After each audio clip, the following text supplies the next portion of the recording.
તળાજા શહેર અને તાલુકાના દલિત સમાજ દ્વારા પ્રાંત અધિકારીને આપવામાં આવ્યું આવેદનપત્ર। ગીગા ભમર દ્વારા એક સમૂહ લગ્ન પ્રસંગે કરવામાં આવેલ વાણી વિલાસને લઈને ચારણ સમાજ, દલિત સમાજ અને સુરતના રહીશોમાં ભારે રોષ જોવા મળી રહ્યો છે। ત્યારે દલિત સમાજની લાગણીને ઠેસ પહોંચાડનાર ગીગા ભમર સામે પગલાં ભરવા તળાજા દલિત સમાજે આપ્યું આવેદનપત્ર।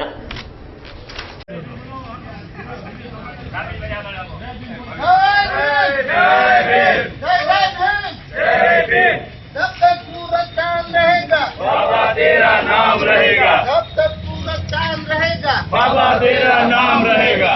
जय भीम। जी आपनो परिचय? मारू नाम पीटी राठोड है, जिला भाजपा अनुसूचित मोर्चा नो प्रमुख। आज कई बाबत लईने आवेदनपत्र आपवा આવ્યા હતા? આપણે પાદરીના અમારે ગીગાતા છે અને ઈએ અમારી સમાજને લાગણી દુભાય એવો બેફામ શબ્દો બોલી અને વાણી વિવેક વાપરેલ છે। તે બદલ એના વિરોધમાં આજે અમારું તળાજા દલિત સમાજ વતી ડેપ્યુટી કલેક્ટરને અમે આવેદનપત્ર આપવા પાઠવેલ છે।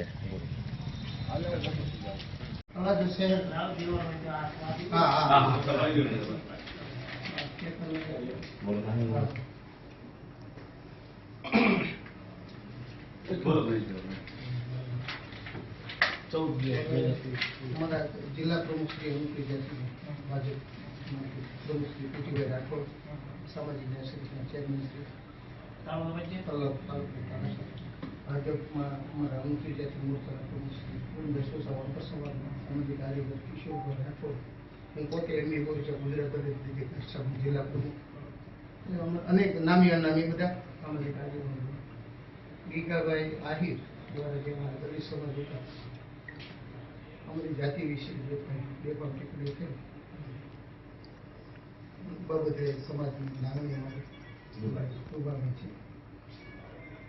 અમારા તંત્ર સામે અમારો કોઈ પડવાનો કોઈ ઈરાદો નથી કે અમારું કોઈ ઓલું નથી, આમાં નક્કર કાર્ય વિશે થાય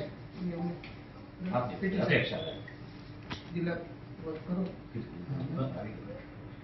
આમાં આ આવેદનપત્ર મહામહિમ રાષ્ટ્રપતિ સુધી જાય અને આપણા મારું નામ એમડી બોરીચે છે, બધા નામ બધા આગેવાનો છે, તો સાહેબને ઓછી કોને મળે નહીં, નકલ આપણને મળશે।